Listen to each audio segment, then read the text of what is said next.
Là, c'est la 8e édition où on est installé rue République. Notre association, c'est l'Échoppe des artisans. C'est une association qui regroupe des artisans locaux et que des professionnels.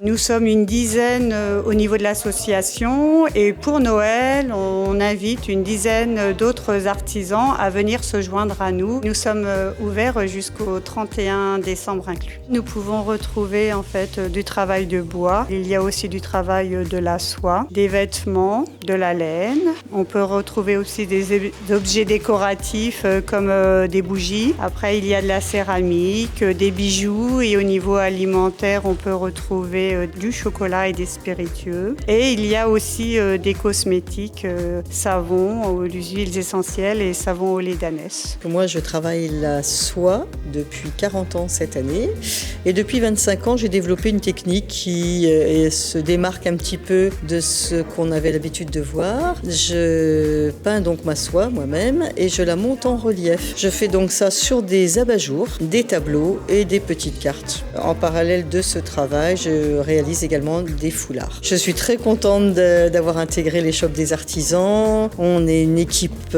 dynamique, sympathique, qui est une équipe qui m'a très bien intégrée. Ça se passe très bien. Moi, j'ai grand plaisir à venir dans cette boutique. Il y a beaucoup d'animations, il y a tout le temps du monde. Enfin, c'est très agréable, très très agréable. Moi, je vends des articles de décoration usuels en laine feutrée. Alors, qu'est-ce que c'est la laine feutrée?